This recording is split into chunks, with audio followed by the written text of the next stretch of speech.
Arbitrave Gaming, I'm the Archmaster. First of all, I'd just like to say thank you everyone for supporting, and special thanks to Black Lodge Games for finding me on YouTube and recommending me to their own channel. They made a post with my video and they're like, subscribe to this guy, and I'm like, oh, that's so cool. So anyway, if anyone comes to me from Black Lodge Games, thank you very much, and thank you Black Lodge. Anyway, today's video is about my version of Tieflings. So it's always kind of bugged me. This is going back to world building stuff.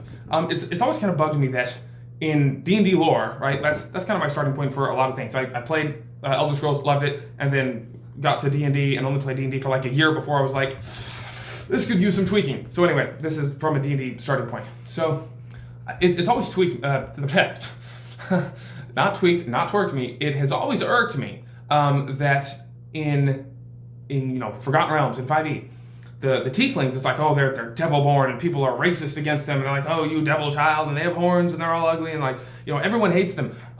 But then in game, no player actually hates a Tiefling, and no one in the world seems to actually hate Tieflings. And if they did, there's zero reason for it, because being a Tiefling doesn't actually affect your personality or your behavior or your morals, nothing. The game tells you, yeah, it has absolutely no effect on their morality, because, it'd be so terrible to take away someone's free will. That's, sacrosanct. And so it's like, well, yeah, it has zero effect on who you are. It's just your outer skin. Okay, dude, then why is everyone so hateful against them? Seriously, what reason is there? It doesn't actually make any sense. And you can say, well, in our real world, a lot of people are racist just for skin color difference. And we can have conversations about that, but that's not in the scope of this video. Anyway, it doesn't actually make logical sense to just dislike someone because their skin is different. And, even though that has nothing to do with their personality. So in my world, I was like, I'm gonna fix that logical inconsistency. Let's fix it. So I was like, no one starts out a Tiefling, or in my world, a Vileth. It's the word vile, just Vileth. So no one starts out that way. No one starts out an Asimar or Asimon or Anasor or whatever spelling you want to have of it. You're just a human or a dwarf or an elf or something. I'll use human as an example. So you start out as a human, and when you go out and you commit one of the 7 deadly sins, like murder, what's the other one? Murder, theft, etc. Then it actually has an effect on your flesh. So in my world, I have this association magic thing where like equals like. If you do a certain thing, if you walk that road, then you're gonna get to that destination. So if you walk the road of violence, you will pick up things along the way of violence, right? It's this magical thing where, here's the example. If you attack someone and spill their blood, you don't kill them, but you hurt them in an unjust manner, it's unprovoked or something, right? You're a bandit. Your hand will turn red to symbolize that you actually are a violent person, right? Red being the color of violence and whatnot. You did it with your hand, right?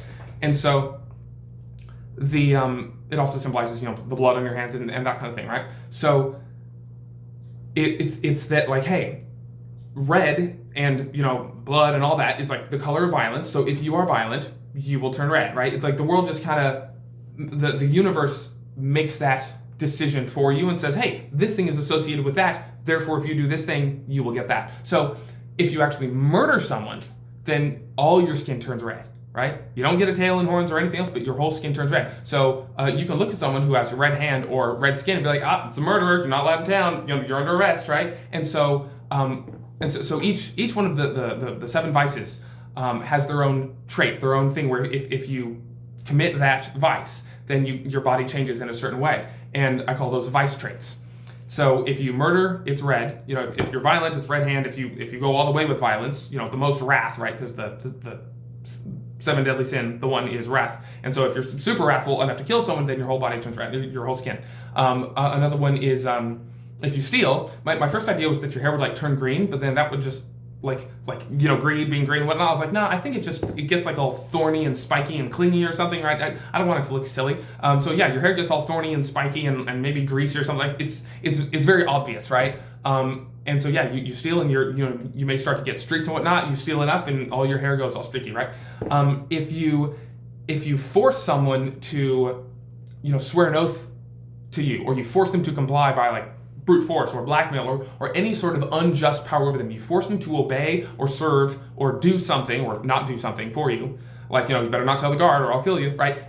anytime you use that kind of unjust threat of force, and you make someone serve you when they shouldn't have to, you grow horns. That symbolizes pride. Like, I'm in charge, look at me, you'll obey me, right? So that's pride. It's not the actual act of violence, but it's the, like, serve me, I'm in charge kind of thing. But it's unjust, so you grow horns.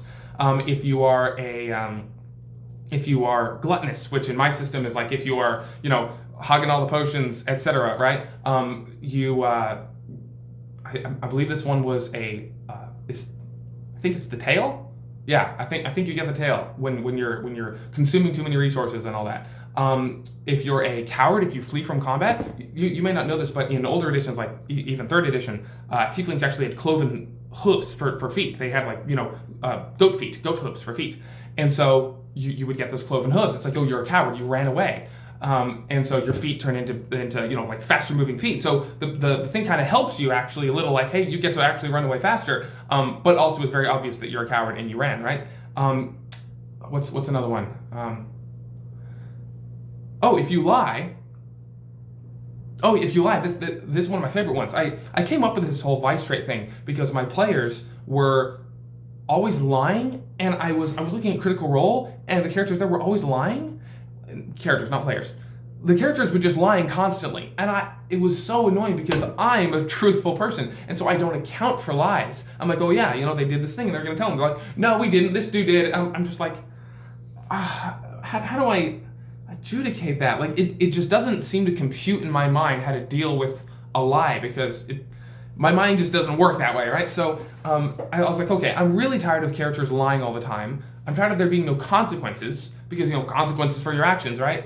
And so that's how I came up with the vice traits in the first place. It was this one for lying. You get black lip. Your lips and your mouth start to actually turn black because you lie, and it's a visual thing where everyone else sees, oh, he's a liar, right? And so if you start lying a whole bunch, and then, you go to a town or a guard or whatnot, and you have black lip, and you start telling something, the guard won't believe anything you say. The merchant won't believe it. No one will believe what you say because you've ruined your reputation. You have black lip, right? So my players are forced to just be virtuous, be heroic, be good characters, right? This is a thing that I implement when we all sit down at session 0 and we're like, all right, we're being good, right? We're being heroes, right? It's a heroism. Like, we're doing heroism, aren't we? Like, yeah, all right, we're heroism. I'm like, cool. Vice traits, right? Of course, if you're doing an evil campaign, you might not want it. But if you're doing an evil campaign, that might even be cooler, actually, where, you're going around doing all the vices and you're turning into a Vileth, right? So, essentially, your specific vice traits are customizable if you want to just do the steal or the murder or the lying or this or that. This might be the last one. When you curse someone, in my world, curses are actually meaningful. They have weight and value, and they actually do something in the game. That there's a mechanical benefit to blessings and penalty, a detriment for curses. If you curse someone or someone curses you, this is another thing I came up with to stop players from just being rude and just bad to everyone they saw. This didn't happen a lot. I was playing with kids. It's like, all right, you can't just bully everyone. There are consequences. He's going to curse you. And so now you have this curse on your character sheet, and at any time, I can have you, like, oh, how many curses do you have? 3? Great. Subtract 3 from that roll. Or roll 3d4 and subtract that from your roll. It's like, it's actually something where it's like, okay, maybe I should actually be friends. And then the opposite is, hey, when you help people, even if they can't pay you any gold, you help a peasant, they say, blessing be upon you. And now, okay, you helped a whole town, you have 40 blessings. That's 40 points you can add to various rolls. And players are like, yeah, let's do that, right? It encourages them to actually do good things in the world and be heroes because they get rewarded for it. Because, between you and me, there are a lot of players that wouldn't actually do anything good unless they got rewarded for it, right? So I give them an intrinsic reward, an incentive to do good things, and a disincentive to do bad things. But yeah, if you curse someone, unjustly, because all of these are unjust, right? It doesn't count for self-defense. It doesn't count for, stealing back something that someone stole from you, right? It only counts if you do these things unjustly. But if you give out an unjust curse to someone, just like curse you, then your teeth start to grow fangs, and you start to get all that messed up tiefling mouth with fangs and whatnot to show that you have a biting mouth, a biting tongue, and maybe your tongue gets forked or something, right? It's like you were hurtful with your mouth, and so. You can meet various Vileth in my world that have various, states of this. One person could have giant horns or multiple sets of horns, or super curly, or like all black and whatnot. They can have shaved hair or whatnot, this and that. You can have all these different variations. You can have a tiefling that has horns and a tail and cloven hoofs, but not red skin, right? And a Violet, not a Tiefling. That's how Violets work in my world, and the whole thing, it makes sense why Violet, Tieflings are actually hated by civilized people. It's like, oh look, you're a murderer, you blackmail people, you're a liar, you're not allowed in polite society anymore, get out of here, right? It makes sense why they're this ostracized second group, and I like it when the world building makes sense. It's not like, oh, everyone hates these people for no good reason. Like, none of the characters ever have any reason to hate them. The characters know that there's no reason to hate these people. Why is everyone hating them? The players get there in a world where the Tieflings are hated, and they feel like the odd ones out. They're like, why are we the only people who aren't racist? It just feels weird. And I want to give them a reason to say, either like, hey, do world building right and say that no one hates them and it's not a big deal, or do world building right and say they hate them and you should too, because here's why. There's actually a reason to hate them. It's not just a superficial change. That change reflects who they actually are. It reflects their actions. Anyway, that's it. Thank you for watching. Like and subscribe. The YouTube pleasantries go a long way. Feed the algorithm, please. Again, thank you to Black Lodge Games and all of the new subscribers. We're up to 80 in 30 days, which is just like, it's so cool. Thank you, and have a good day. Good night. God bless.